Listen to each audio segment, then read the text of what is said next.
Hello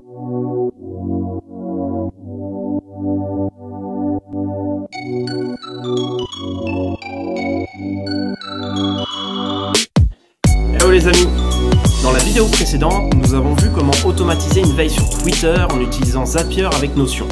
Si tu n'as pas vu la vidéo, je te conseille de la regarder afin que tu aies de bonnes bases pour démarrer avec l'API de Notion. Dans cette vidéo, j'aimerais que nous allions plus loin et que nous utilisions mon outil no-code favori lorsqu'il s'agit d'automatisation, j'ai nommé Integromat. Alors pour être honnête, au moment où je tourne la vidéo, il n'existe pas encore de module Notion dédié. Integromat travaille dessus, mais il n'est pas encore disponible. Toutefois, ça ne veut pas dire que tu ne peux pas utiliser Notion et son API. Bien au contraire. Ce tutoriel va être certes un peu plus complexe que celui sur Zapier, mais si tu suis pas à pas ce que je fais, tu ne devrais pas avoir de difficulté pour utiliser l'API de Notion. Dans l'exemple qu'on va prendre, nous allons récupérer les informations d'une page Notion, puis nous allons simplement envoyer un mail avec Gmail contenant les informations de la page.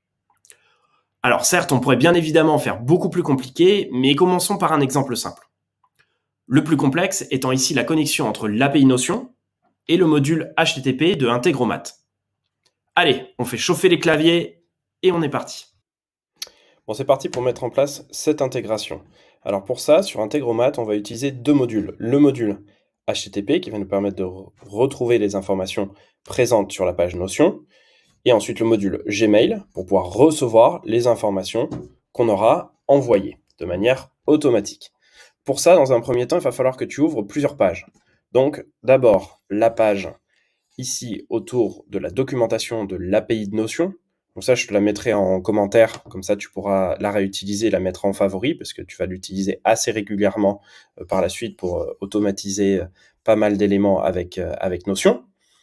Ensuite, bien évidemment, tu mets en place Integromat. Donc là, il faut que tu ouvres la page. Et ensuite, on va également ouvrir la page qui était liée à BestTweet. Si tu te souviens, sur la dernière vidéo qu'on avait faite avec l'automatisation avec Notion, on avait récupéré de manière automatique des tweets. Et sur cette page-là, qui s'appelle mbourgeois, qui était le nom d'un username sur Twitter, on avait récupéré ici un tweet créé par cette personne.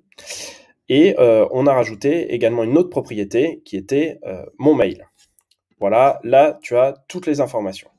Ensuite, on va mettre en place cette automatisation ensemble. Alors, tu cliques sur Dashboard, Create a New Scenario, et tu commences par intégrer le module HTTP. Tu cliques dessus, tu cliques sur Continuer, et ensuite, tu cliques sur Make a Request.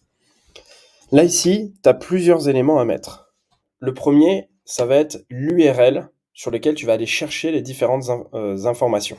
Donc pour ça, il faut que tu te réfères à la documentation.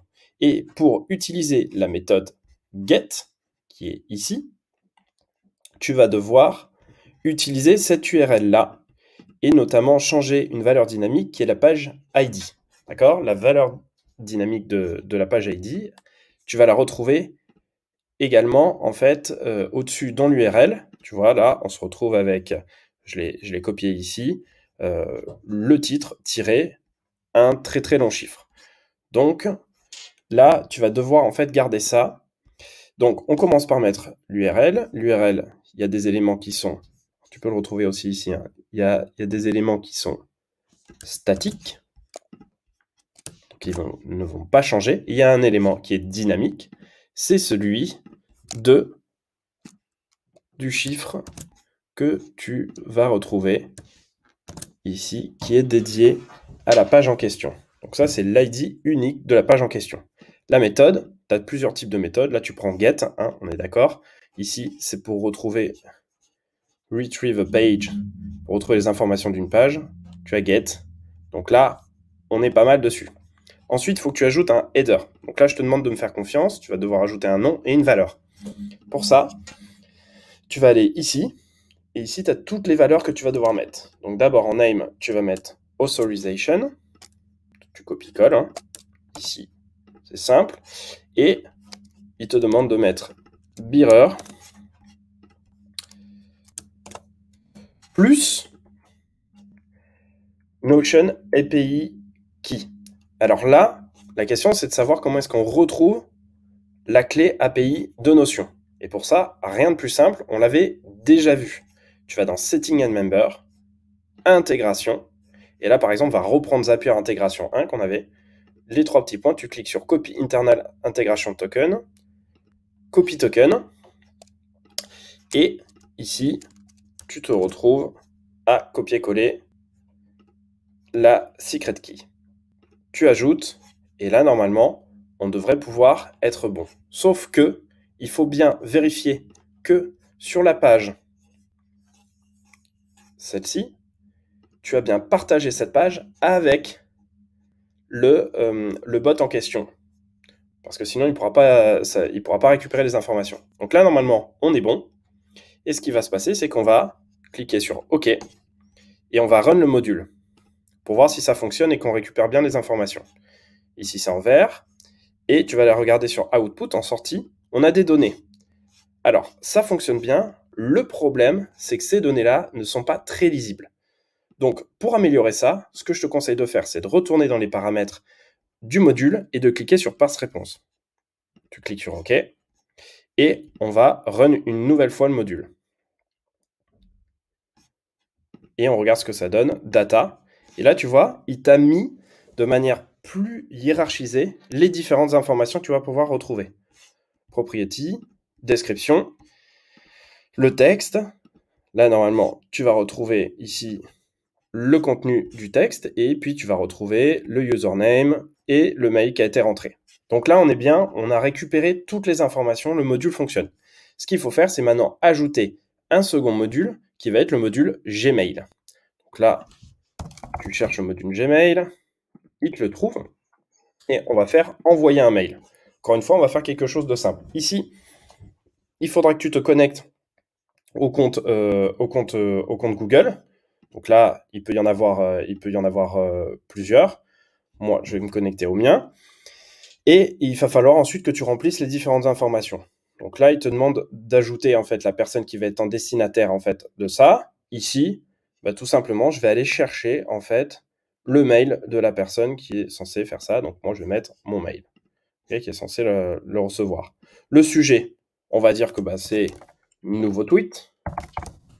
Alors, dès qu'il y a un nouveau, l'automatisation, c'est dès qu'il y a un nouveau tweet, on veut qu'il y ait un mail qui soit envoyé.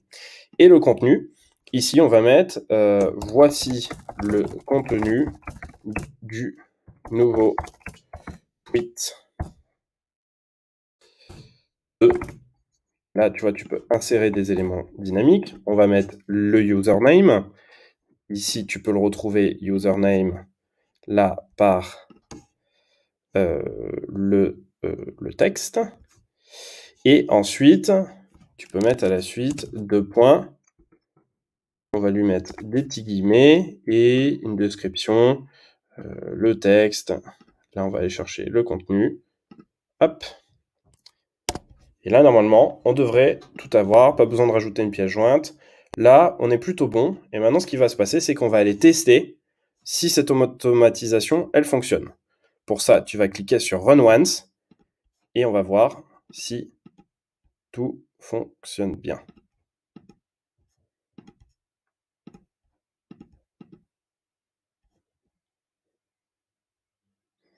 Donc là, c'est en vert.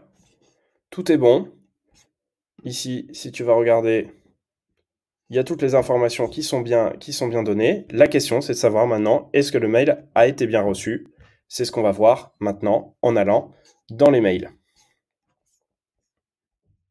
J'ai bien reçu un mail, donc voici toutes les informations que je peux retrouver dès maintenant. Donc là, c'était le texte statique. Ensuite, j'ai ici le texte dynamique. Donc là, c'était le username. Et bien évidemment, j'ai le tweet en question, ce tweet-là, qui ressemble bien exactement à ce tweet qui est ici.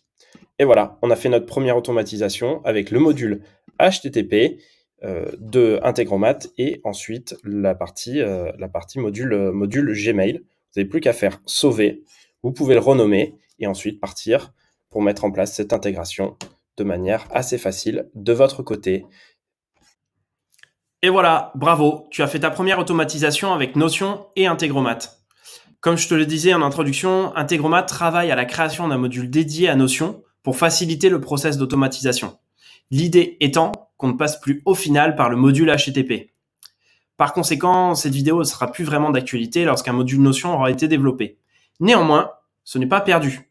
En effet, tu auras appris comment te connecter à une API externe via le module HTTP. Et ça, pour le coup, c'est vraiment très utile puisque cette technique va te servir pour un très grand nombre d'API qui n'ont pas nécessairement de module sur Integromat. Si tu veux aller plus loin avec l'API de Notion et Integromat, libre à toi par la suite d'enchaîner les différents modules pour que cela convienne à ton utilisation. Dans les prochaines vidéos, on verra comment intégrer cette API avec d'autres outils d'automatisation comme N8N, un outil open source que j'ai hâte de te faire découvrir.